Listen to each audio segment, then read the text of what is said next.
ये सपना एक न एक दिन जरूर साकार होगा महारानी जी।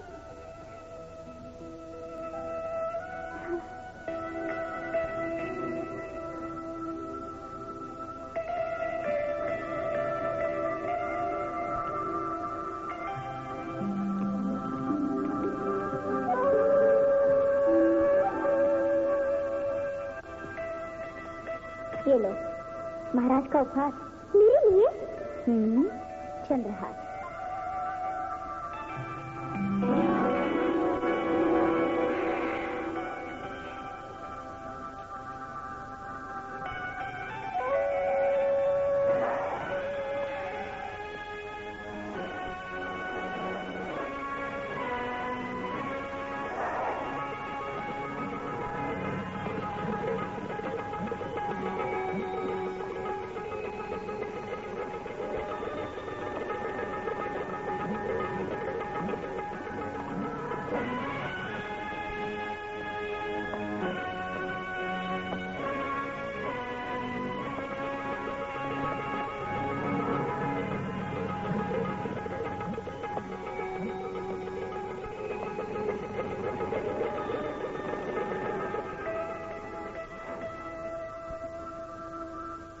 शिवदत्त को शक नहीं।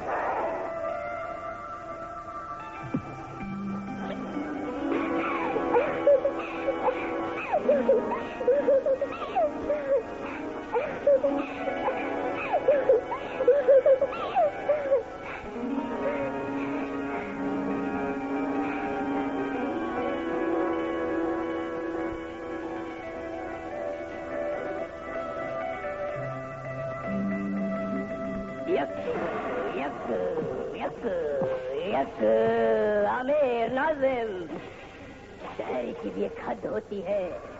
मेरे सब्र का पैमाना छलक रहा है। क्या हम जिंदगी भर इंतजार करते रहेंगे?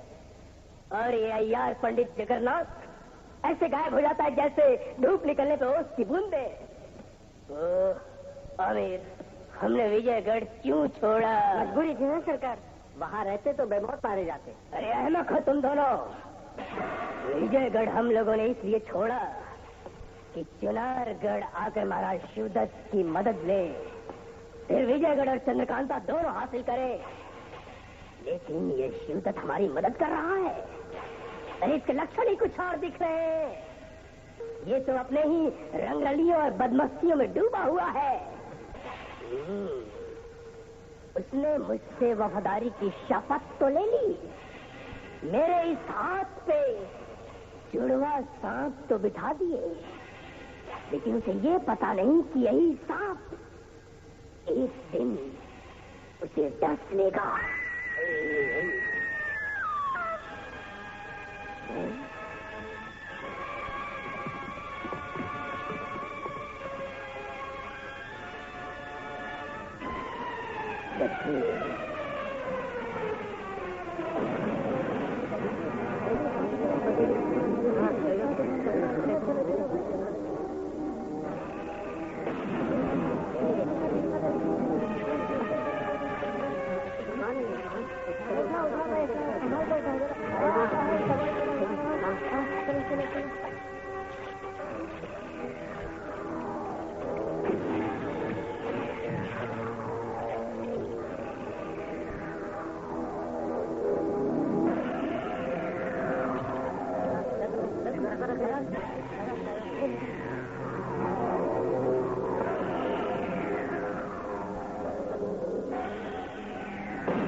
अच्छा ये बताओ कि इस चीख का राज क्या है?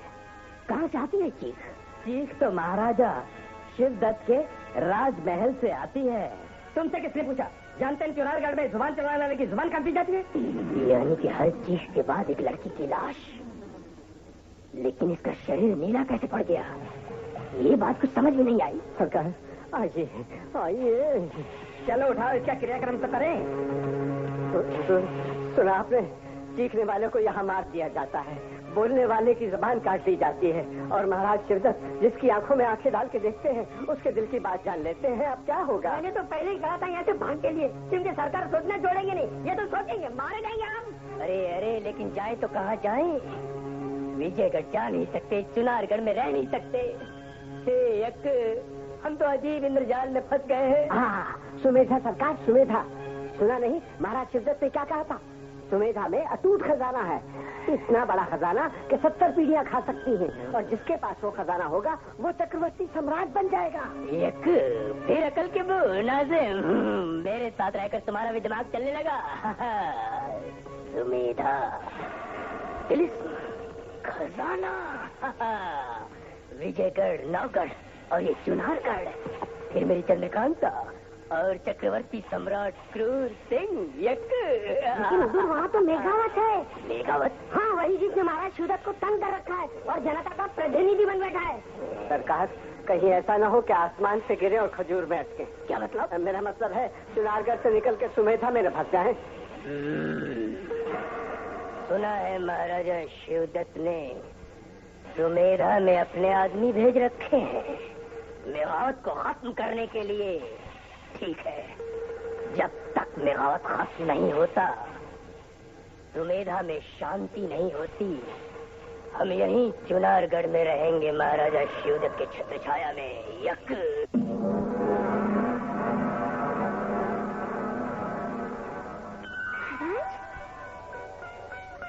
महाराज का अभिवादन। बहुत प्रतीक्षा करवाते हैं आप। कैसी हैं हमारी महारानी? महाराज, वैसे ही जैसे एक नदी किनारे प्यासा हो। हम आपका दर्द समझते हैं महारानी।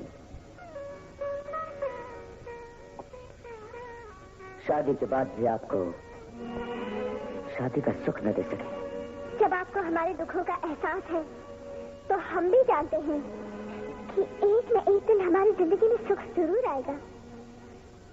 हमें ये दुख नहीं कि आप हमें सुख न दे सके, हमें ये दुख है कि हम आपको खुशी न दे पाए। महारानी, कौन कहता है कि आपने हमें सुख नहीं दिया? ये तो हमारा सौभाग्य है कि हमें आप जैसी रूपवती महारानी मिली।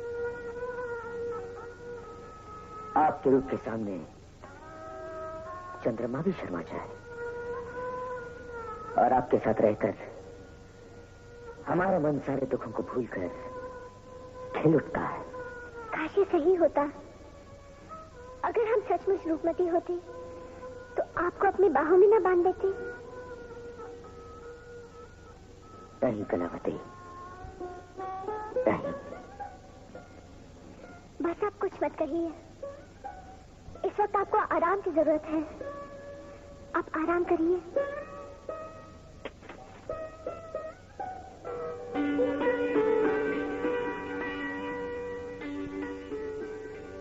आपको इस तरह आराम करते देख सती भी शर्मा जाए। साक्षात कामदेव नजर आ रहे हैं आप। और अगर कामदेव आपको देख ले तो रति को भूल जाए। महाराज, नहीं कलावती, नहीं, यह अनहोनी नहीं हो सकती। मगर क्यों? क्या कमी है मुझ में? आप हर बार इतना पास आके दूर क्यों चले जाते हैं? क्या दोष है मुझ में? कलावती, आपका सबसे बड़ा दोष ये है, आप में सबसे बड़ी कमी ये है कि आप में कोई दोष नहीं, कोई कमी नहीं। और जिसके लिए हम आपको इनाम देना चाहते हैं, उसके लिए हम आपको सजा कैसे दे सकते हैं? इससे बड़ी सजा क्या हो सकती है एक पत्नी के लिए कि उसका पति हर बार सुहाग से छोड़कर चला जाए? महारानी, आप समझती क्यों नहीं? तो आप एक ही बात समझा क्यों नहीं देते? हमें सन्यासन बनकर क्यों जीना है? हमारे विवाहित संबंध में राहु का दहन क्यों? महारानी, यदि आप पूछना भी चाहें तो हम नहीं बता सकते। भविष्य में क्या छुपा है ना हम जानते हैं और ना आप। लेकिन हमें चिंता है वर्तमान की। हमारे वर्तमान में इस वक्त सिर्फ सुमेधा है। क्या आप ये जानकर बता सकती हैं कि इस वक्त सुमेधा में क्या हो रहा है? हम जानना भी नहीं चाहते। हमें सिर्फ ये जानना है कि हमारे साथ क्या हो रहा है।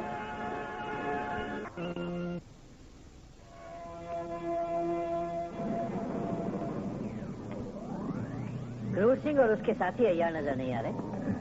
उनकी गतिविधियों पर कड़ी नजर रखी जाए। जो आ गया पंडित जी। प्रणाम पंडित जी, प्रणाम। आओ क्रूर सिंह, कहाँ चले गए? बस पंडित जी, चुनारगढ़ के सुगंधित स्वच्छ वायु और यहाँ के सुंदर वातावरण का आनंद ले रहा था। तो कैसा लगा यहाँ का वातावरण? तुम्हारा दूसरा साथी कहीं इसी वातावरण में खो तो नहीं गया? नहीं पंडित जी, वो भी आता ही होगा। पंडित जी, रही वातावरण की बात, तो भाई मुझे लगता है कि चुनारगढ़ के लोग, यहाँ के जानवर, पशु पक्षी, यहाँ तक कि यहाँ के कण कण में एक अलग ही बात है। जहाँ भी जाइए महाराजा शिवदत्त के नाम की जय जयकार होती है। भाई यहाँ की यज्ञ प्रजा महाराजा शिवदत्त से कितना प्यार करती है। पंडित जी, हमारा तो जी चाहता है यही बच जाए। शाबाश नाजिम, तुमने मेरे दिल की बात कह दी। भाई वाकई ऐसा स्वर्ग छोड़कर कौन जा सकता है? ठीक है क्रूर सिंह, बस एक बात का ख्याल रखना, जरूरत से ज्यादा देखने, सुनने और बोलने वाले के लिए चुनारगढ़ का स्वर्ग नर्क में बदल सकता है। पंडित जी, नर्क से याद आया, सुना है एक आदमी ने सुमेधा को नर्क बना रखा है। नाजिम, क्या नाम है उसका? नाम शायद कोई मेघावत है सरकार। हाँ, मेघावत। मेघावत पंडित जी। पंडित जी, एक गंदी मछली पूरे तालाब को गंदा कर देती है। मेघावत जैसी मछली तो सुमेधा के लोगों को मगरमच्छ बना देगी। चुप बेवकूफ, तुम्हें शायद महाराजा शिवदत्त की ताकत का अंदाजा नहीं। अरे महाराजा शिवदत्त तो मेघावत जैसे लोगों को कभी भी चोटी की तरह मसल कर फेंक सकते हैं। इस बात को भूलना मत करो। महाराज शिवदत्त के प्रकोप से सचमुच कोई नहीं बच सकता। जय बहादुर, हम ये नहीं जानना चाहते हैं कि दो रियासत विजयगढ़ और नौगढ़ के बीच क्या चल रहा है। हमारे महाराज शिवदत्त सिर्फ एक बात जानते हैं, वो है सुमेधा। पिछली बार मेघावत हमारे सिपाहियों पर बिजली बनकर टूट पड़ा था। इस बार ये गलती दोहराई नहीं जाए, समझे? आप निश्चिंत रहें। इस बार हमारे सिपाहियों की एक खास टोली, जो कल सुबह विजयगढ़ के सिपाहियों के भेष में सुमेधा पर हमला करेगी। नौगढ़ के महाराज ये समझेंगे कि विजयगढ़ के सिपाहियों ने सुमेधा पर तबाही मचा रखी। स्याल और भड़केगी तो फायदा होगा हमारे महाराज शिवदत्त को। लेकिन एक बात का ध्यान रहे, पकड़े जाने पर कोई भी सिपाही अपना मुंह नहीं खोलेगा। किसी सिपाही की जबान से चुनारगढ़ का नाम नहीं निकलना चाहिए, नहीं तो उसे खानदान की जबान को तराश दिया जाएगा। ये हमारे महाराज का आदेश है। महाराज के आदेश का पालन होगा। कल सुबह सूरज की पहली किरण निकलते ही हमारे सिपाही सुमेधा पर टूट पड़ेंगे।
अपनी जगह संभाल लो, जाओ।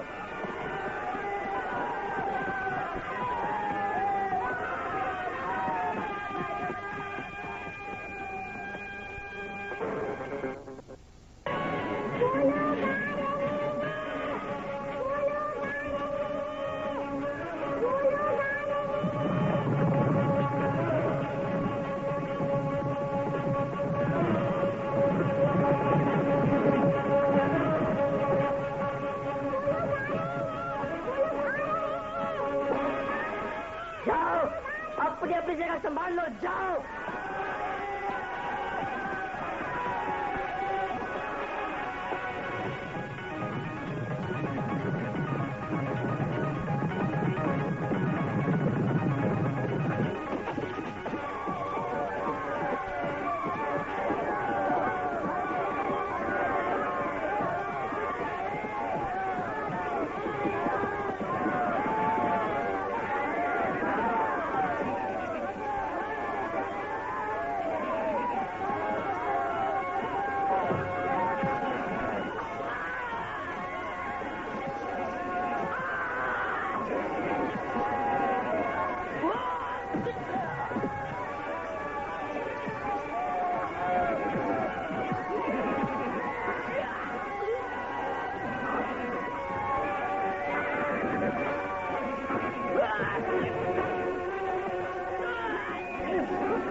नवगढ़ और विजयगढ़ के सिपाहियों के फैसले कहाँ से आते हो तुम लोग?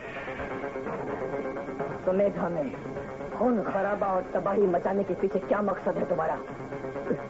बोलो बोलो, कौन हो तुम? हमें मैं कहा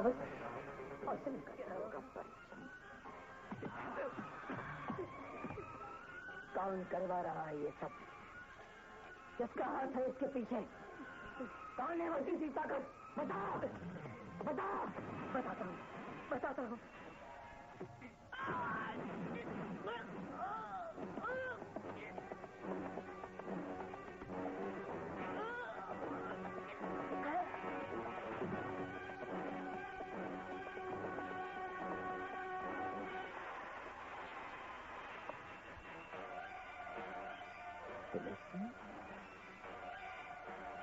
तिलिस्म का दरोगा?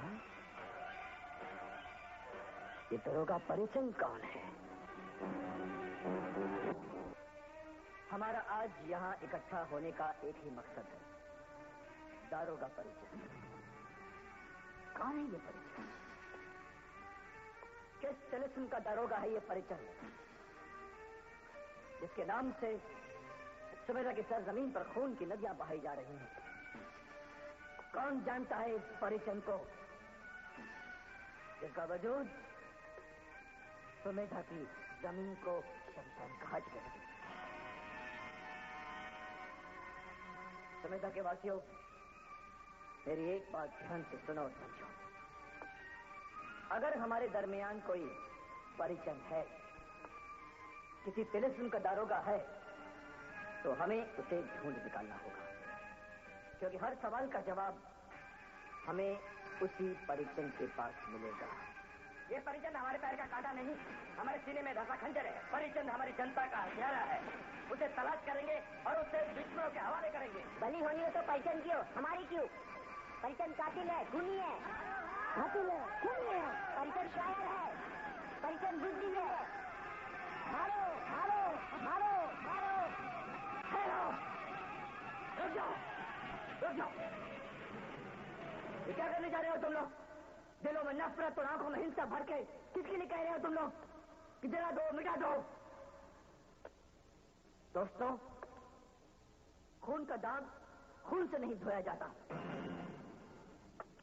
आग को आग से नहीं बुझाया जा सकता।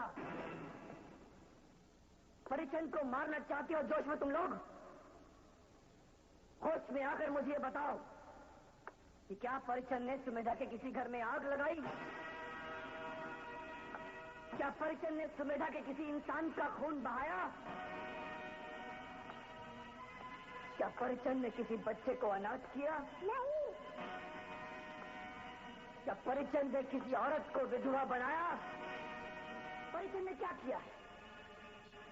परिचंद को किस गुनाह, किस जुर्म की सजा देना चाहते हैं आप लोग? उस परिचंद ने आप लोगों की किसी भी जमीन पर कब्जा नहीं किया। उस परिचंद ने आपके किसी भी घर में आकर आग नहीं लगाई, लूट मार नहीं मचाई, किसी भी औरत को विधवा नहीं किया। मैं एक बार फिर से कहता हूं आप लोगों को, भाइयों, अगर परिचंद जिंदा रहा तो हमारी मौत यकीनन है। परिचंद की मौत ही हमारी जिंदगी है। जोश में अंधे मत बनो, होश में आकर सोचो कि दुश्मन कौन है।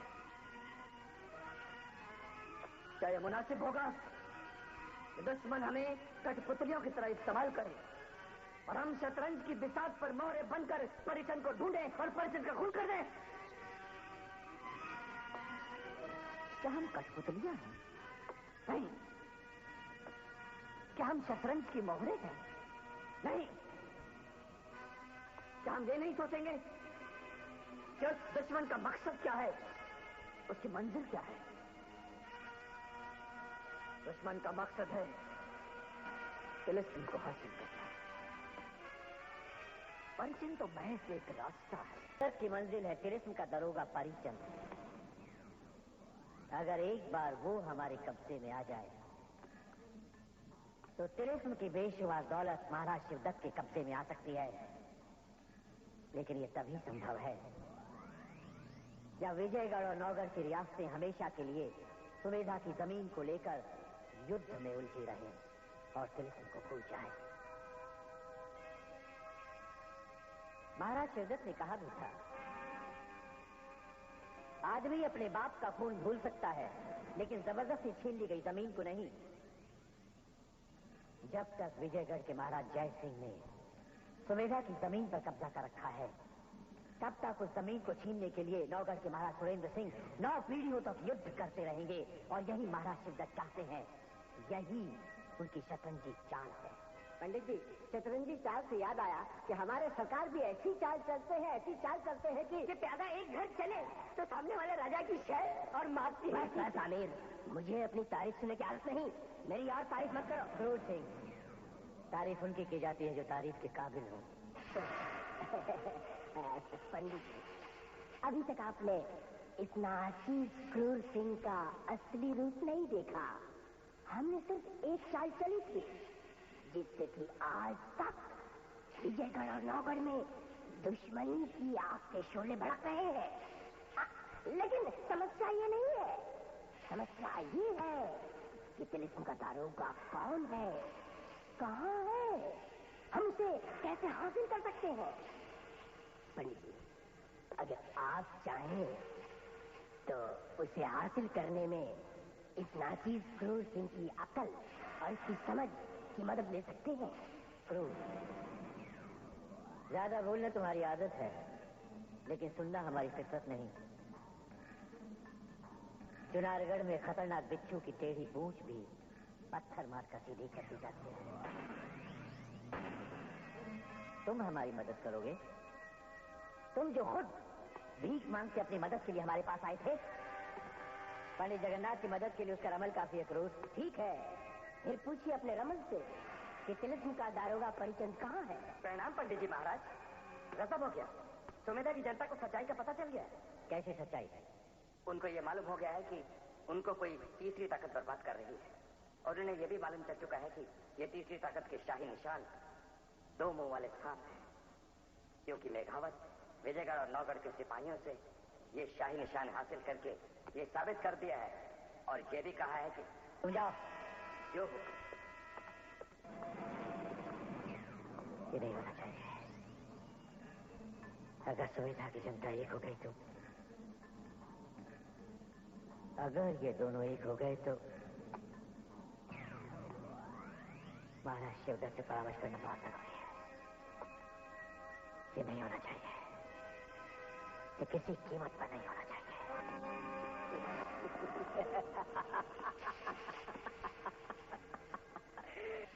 बस कहता है ये यक पंडित जगन्नाथ। एक मेघावत ने इसकी सिट्टी पिट्टी गुम कर दी। अब तुम लोग भी देखोगे कि ये क्रूर सिंह कैसी कैसी यक की चालें चलता है।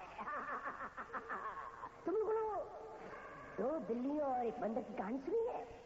कैसे 2 बिल्लियों के झगड़े में एक बंदर पूरी रोटी हड़प जाता है। ठीक उसी तरह मैं भी मेघावत और शिवदत्त को लड़ाकर ये पूरा चुनारगढ़ और तिलिस्म का सारा खजाना हड़प कर जाऊंगा, और शिवदत्त देखता रह जाएगा।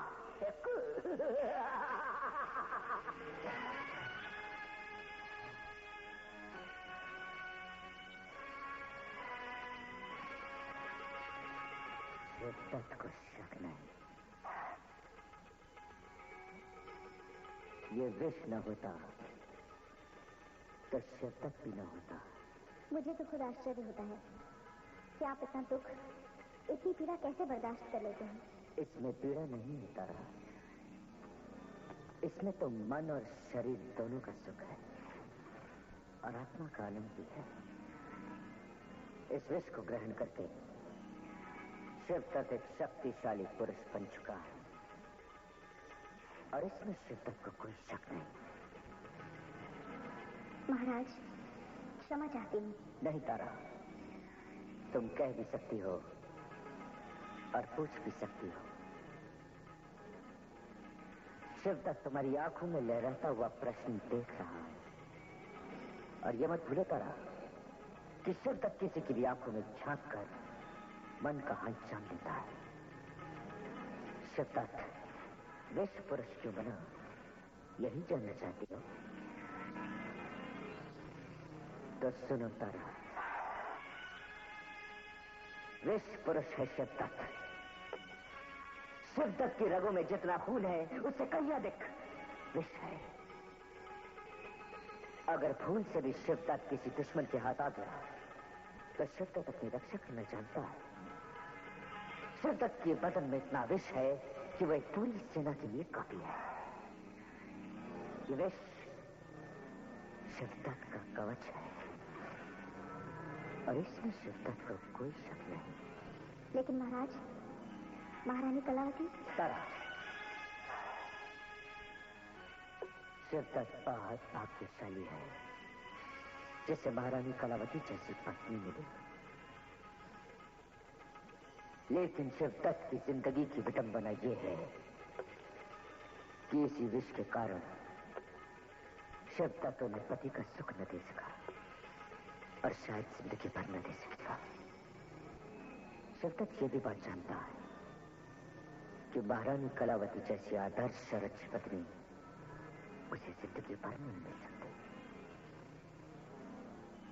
इतने दुखों को झेलने के बावजूद शिवदत्त ने उन्हें हमेशा हंसता हुआ पाया है। एक तुम ही तो हंसदिया जो हर वक्त हरदम हमें हंसाती रहती हो। इसीलिए तो तुम हमारे सबसे अधिक निकट और सबसे ज्यादा प्रिय हो। जब तुम हमारी आंखों से ओझल हो जाती हो तो हम बड़े बेचैन हो जाते हैं, और ये राजमहल भी सूना पड़ जाता है। ये तो मेरा सौभाग्य है कि आपने मुझे इस लायक समझा। आपकी खुशी नहीं, सबिया की खुशी है। खुशी तो चंद घड़ी की होती है, हवा के झोंके के साथ बादलों की तरह गायब हो जाती है। खैर, तुम अपनी सुनाओ, तुम रह रह के कहाँ गायब हो जाती हो? कभी अपने परिवार, माँ बाप के बारे में बताओ, कहाँ है वो सब?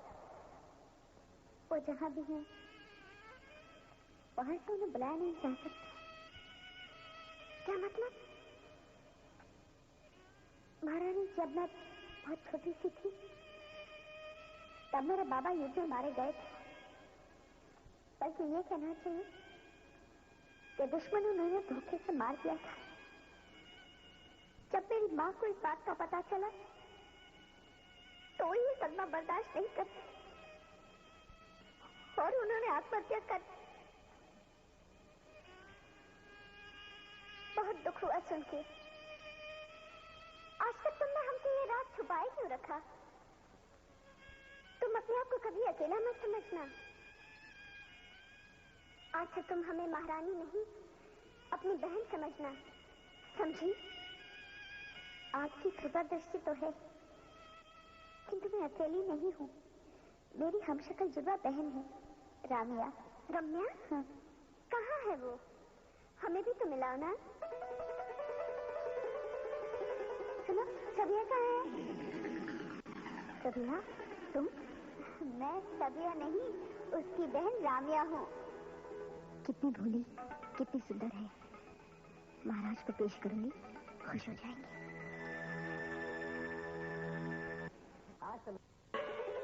सुनो, सबिया कहाँ है? सबिया? तुम? मैं सबिया नहीं, उसकी बहन रामिया हूँ। कितनी भोली, कितनी सुंदर है। महाराज को पेश करूंगी, खुश हो जाएंगे। ऐसे क्या देख रही हैं? याद आया, रामिया, तुमने तो वसंत उत्सव पर नृत्य किया था ना?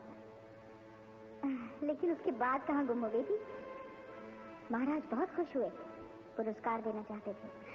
पुरस्कार? आज का दिन कितना अच्छा है। मैं तो यहाँ अपनी बहन सबिया से मिलने आई थी। जब वो मुझे पुरस्कार से सम्मानित देखेगी तो कितनी चकित रह जाएगी। उसकी आंखों की चमक देखकर मैं तो फूली नहीं समाऊंगी। और महाराज भी तुम्हें देखकर बहुत खुश होंगे। तुम्हें एक बार फिर उनके सामने नृत्य पेश करना पड़ेगा। लेकिन कुछ नहीं। चलो मेरे साथ।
इंतजार, इंतजार, इंतजार।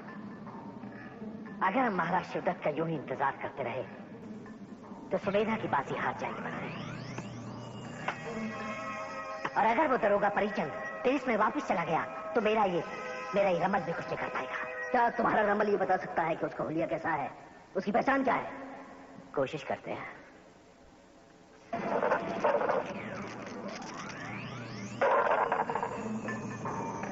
3, 13, 39, 52, 62, 72। नन्हा दीपक, तनिक रोशनी में परिचंद के चहोर दिखते मंदिर के कुछ खंबे। मंदिर, मंदिर। तो परिचंद अब तक मंदिर में छुपा हुआ है। देखो, देखो और देखो, कुछ पता चलता है क्या? 6, 6, 60, 60 और एक और 0। मैला मैला बूढ़ा बूढ़ा कोई नहीं है संग, सूखा सूखा तन है उसका, कपड़े हैं बेरंग। बेरंग मतलब? बैरंग मतलब सफेद।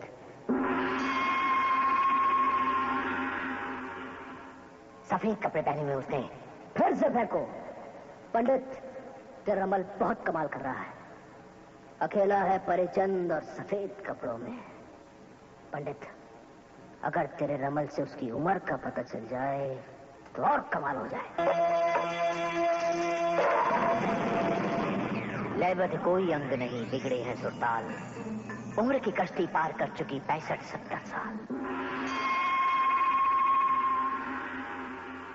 65-70 साल यानी 65-70 साल का है। बस पंडित, अब ढूंढने में कोई मुश्किल नहीं होगी। बद्री, आज तो मेरे रमल ने कमाल कर दिया। परिचंद का पूरा नक्शा खींच दिया मेरे सामने। सारी पहेली हल हो गई। परिचंद मुझे साफ नजर आ रहा है। उसके कपड़े हवा में लहरा रहे हैं। परिचंद की पहचान पूरी हो गई। बदई, देखा मेरे रमल का कमाल? तुमने अपना कमाल दिखा दिया पंडित जगन्नाथ। अब देखो बद्रीनाथ का कमाल। चौथे पैर तक परिचंद मेरी हिरासत में होगा। तुम अकेले जाओगे बद्री? पंडित, क्या तुझे बद्री की ताकत का अंदाजा नहीं है? बद्री पूरी फौज पर भारी पड़ता है। या तो सवाल एक मामूली से दारोगा का है। मुझ पर भरोसा रख पंडित। कल सूर्यास्त से पहले परिचंद महाराज के कदमों में भीख मांगता हुआ नजर आएगा। परिचंद, मैं आ रहा हूं। अपने आप को बचा सकता है तो बचा।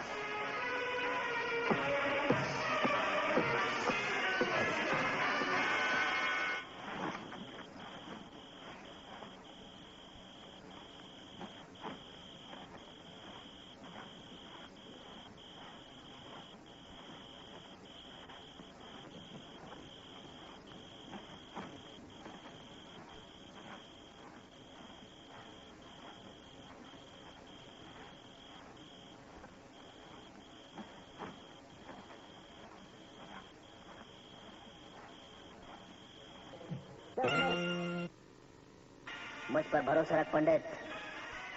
कल सूर्यास्त से पहले परिचंद महाराज के कदमों में भीख मांगता हुआ नजर आएगा।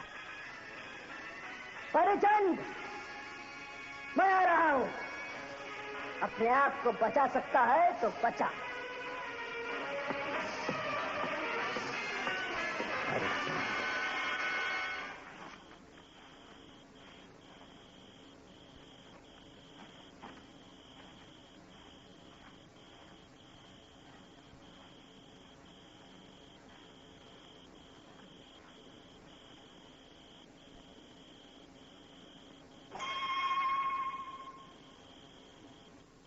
माँ, मेरे भाग्य की विडंबना देखी ना तुमने? मैं तो तिलिस्म में था। सुमेधा की जनता की चीखों पुकार सुनकर, उनकी पीड़ा समझकर तिलिस्म के दायरे से बाहर आया। मगर आज उसी जनता का मुझ पर आरोप है कि मैं हत्यारा हूं, कायर हूं, उनके विनाश का कारण हूं। और अब मुझे ही मार देना चाहते हैं।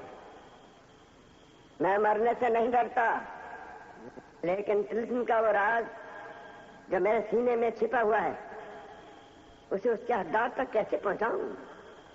और मैं तो ये भी नहीं जानता कि वो हकदार है कौन।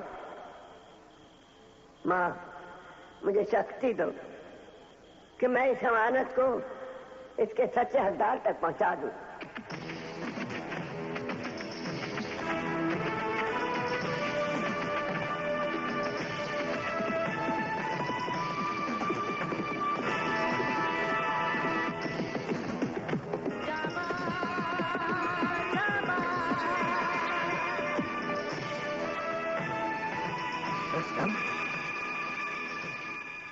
तुम यहाँ क्यों आए हो? आजा रुस्तम।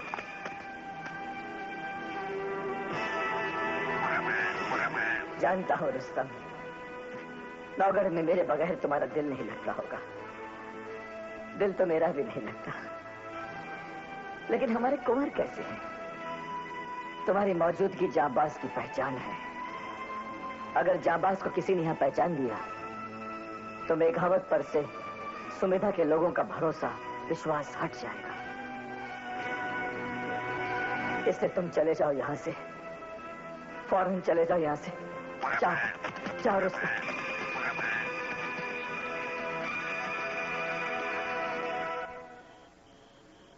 बाबा, मेघावत का प्रणाम।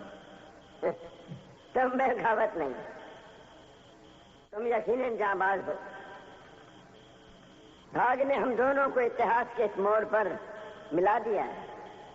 यही होना था, यही हुआ।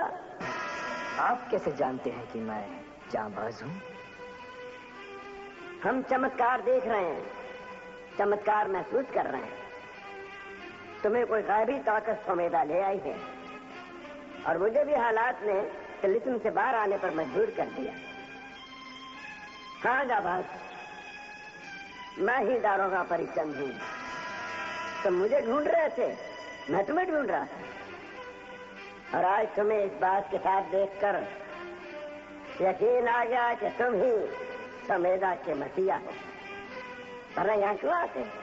जब आप मुझे पहचान ही गए हैं बाबा, तो जाबाज की ये उलझन दूर करें। सुमेधा के आवाम पर जो सिपाही जुल्म ढा रहे हैं, वही सिपाही आपको भी ढूंढ रहे हैं। क्यों ढूंढ रहे हैं बाबा? उन्हें तिलिस्म तोड़ने का वो राज चाहिए जो मेरे सीने की गहराइयों में मौजूद है। तिलिस्म का राज? मैं कुछ समझा नहीं बाबा। समझ जाओगे। तुम्हें तो तिलिस्म का रक्षक बनना है। तुम तिलिस्म के इतिहास में बराबर के भागीदार बनोगे और मैं तुम्हें तिलिस्म का राज बताऊंगा। आओ आओ मेरे साथ आओ, चलो।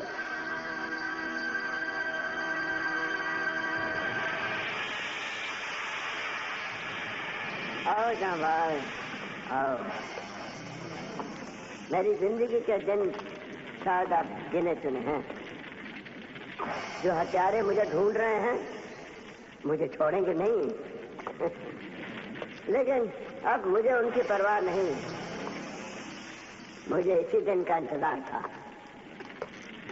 आज मुझे मेरे कर्तव्य से मुक्ति मिल जाएगी जब तिलिस्म खोलने की चाबी मैं तुम्हें दूंगा। और उसके बाद अगर मैं कभी मर भी गया तो इस विश्वास के साथ मरूंगा कि तिलिस्म के वारिस को वो खजाना मिल जाएगा। ये सब क्या है बाबा? तिलिस्म, खजाना, वारिस, आप क्या कह रहे हैं? मेरी कुछ समझ में नहीं आ रहा। थोड़ी देर में तुम्हें समझ में आ जाएगा। समझने की ही तो कोशिश कर रहा हूँ बाबा। मगर इस वीरान खंडहर में इन बेजान मुर्गियों के अलावा कुछ दिखाई नहीं दे रहा।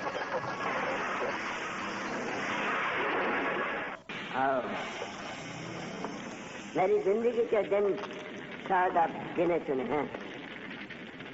जो हत्यारे मुझे ढूंढ रहे हैं, मुझे छोड़ेंगे नहीं। लेकिन अब मुझे उनकी परवाह नहीं। मुझे इसी दिन का इंतजार था। आज मुझे मेरे कर्तव्य से मुक्ति मिल जाएगी जब तिलिस्म खोलने की चाबी मैं तुम्हें दूंगा। और उसके बाद अगर मैं कभी मर भी गया तो इस विश्वास के साथ मरूंगा कि तिलिस्म के वारिस को वो खजाना मिल जाएगा। ये सब क्या है बाबा? तिलिस्म, खजाना, वारिस, आप क्या कह रहे हैं? मेरी कुछ समझ में नहीं आ रहा। थोड़ी देर में तुम्हें समझ में आ जाएगा। समझने की ही तो कोशिश कर रहा हूँ बाबा। हाँ, मगर इस वीरान खंडहर में इन बेजान मूर्तियों के अलावा कुछ दिखाई नहीं दे रहा।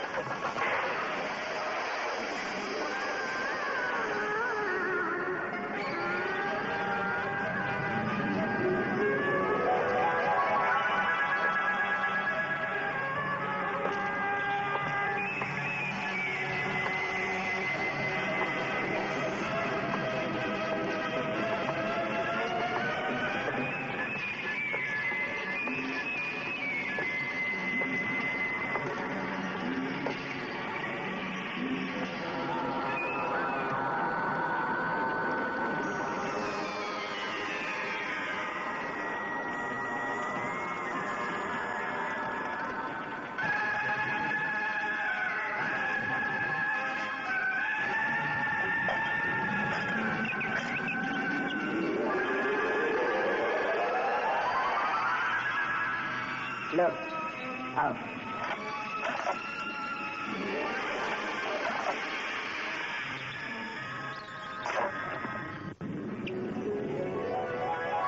ये रही सोने की बनी हुई चाबी। ये खजाने के वारिस को हीरे जवाहरात के तिलिस्म तक पहुंचा देगी। मगर खजाने का वारिस है कौन बाबा? ये तुम्हें तब पता चलेगा जब तिलिस्म का एक हिस्सा तोड़ने में तुम कामयाब हो जाओगे। पर इतना यकीन रखो कि खजाने तक सिर्फ खजाने के हकदार ही पहुंच सकते हैं, दूसरा कोई नहीं। मैं ये जिम्मेदारी बखुशी कबूल करता हूँ बाबा। मगर याद रहे कि तिलिस्म तोड़ने की शुरुआत सिर्फ पूर्णिमा को ही हो। और अगर इस शरत पूर्णिमा में तुम्हारी मदद से ये ना हो सका तो फिर पूरा 1 बरस इंतजार करना पड़ेगा। आप फिक्र न करें बाबा, ऐसा नहीं होगा। इंशाअल्लाह इस शरद पूर्णिमा को मैं इस तिलिस्म को तोड़ ही दूंगा। मगर अब बात मेरी समझ में आ रही है कि वो सिपाही आपको क्यों उठा कर ले जाना चाहते थे। जरूर उन्हें इस बात का इल्म हो गया होगा। हाँ, यही सच है। लेकिन तुम एक वचन दो, सौगंध खाओ कि उस खजाने में से सुमेधा के लोगों को भी हिस्सा मिलेगा, खास तौर से उन लोगों को जो मेरी वजह से बेघर हो गए, अनाथ हो गए। बेगुनाहों के खून का इल्जाम और बुज़दिली का दाग जो मेरे दामन पे लगा है, उसे कोई मिटा सकता है तो सिर्फ तुम। कसम खाओ जाबाज। जाबाज कसम खाता है बाबा कि सुमेधा की जनता को तिलिस्म में से उनका हिस्सा दिलाना आज से जाबाज के लिए सिर्फ फर्ज ही नहीं, ईमान है। मगर आपको भी एक वचन देना होगा बाबा। वो क्या है, बोलो। सुमेधा की जनता पर आप कभी भी ये जाहिर नहीं होने देंगे कि मैं मेघावत नहीं, जाबाज हूं। पर क्यों? बाबा, सुमेधा की जनता के लिए मेघावत सिर्फ नाम ही नहीं, एक विश्वास बन चुका है, एक आंदोलन का रूप ले चुका है। और अगर उन्हें ये मालूम पड़ गया कि मैं मेघावत नहीं बल्कि नौगढ़ से आया हुआ जाबाज हूं, तो उनका इस विश्वास पर से विश्वास उठ जाएगा और इस आंदोलन का हौसला भी उनका टूट जाएगा। जाबाज, मैं ये वादा करता हूं, ये अमानत तुम्हारे हवाले करता हूं। इस चाबी को वापस उसी जगह रख दो और वक्त आने पर ये चाबी उसी तरह हासिल करो जैसे मैंने तुम्हें करके बताया। सबिया जी, तुम हमें अपनी बहन रम्या से मिलाने वाली थी। जी, मैं जल्द ही रम्या को यहाँ बुलाऊंगी और आपसे मिलवाऊंगी। हम दोनों जुड़वा बहनों को देखकर आप दंग रह जाएंगे। अच्छा, और उसका नृत्य देखकर आपका दिल प्रसन्न हो जाएगा। हम जरूर उसका नृत्य देखेंगे। ये चीज कैसी? अक्सर ये चुनारगढ़ में चीख सुनाई देती है। सबिया सुनो जी, जाकर पता लगाओ कि दर्दनाक चीख किसकी है। जी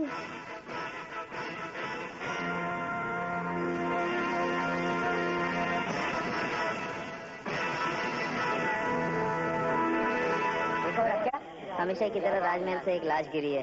कितनी कम उम्र की है। हाँ, कितनी मासूम और खूबसूरत। बेचारी बदकिस्मत है जो इसका इंतकाल इस तरह से हुआ। इसने अभी दुनिया देखी कहाँ थी। इसका कोई तो हो, माँ बाप, भाई बहन। खामोश।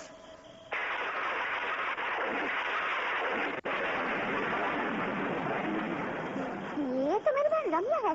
रम्या, रम्या, क्या हुआ ऐसे? रम्या, तुम कुछ बोलती क्यों नहीं? ये बोलती क्यों नहीं? क्या हुआ ऐसे? इसका बदन तो छोटा पड़ गया। क्या हुआ ऐसे? और आप सब बोलते क्यों नहीं? किसी की हालत ऐसी थी। खुदा ने इसका हत्यारा। अरे तुम सब खामोश क्यों? बोलो किसी की हालत ऐसी थी? क्या के लिए लाशें कोई नई बात तो नहीं। खामोश। क्या तुम जानते नहीं कि चुनारगढ़ में ज्यादा बोलने वाले की जुबान तराश दी जाती है? चलो चलो।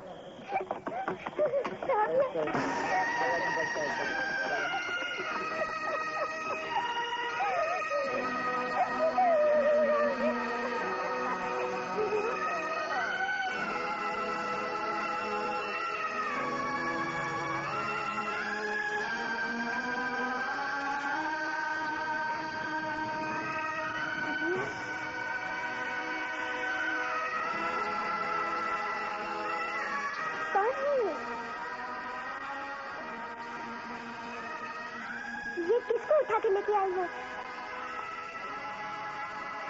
ये अभागन का बेजान जिसे आप मिलना चाहती थी, लेकिन आज वो आपसे मिलकर भी कुछ नहीं बोल पाएगी,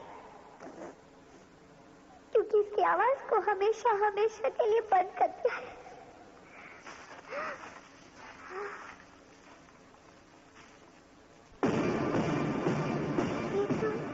ये पहचाना आपने?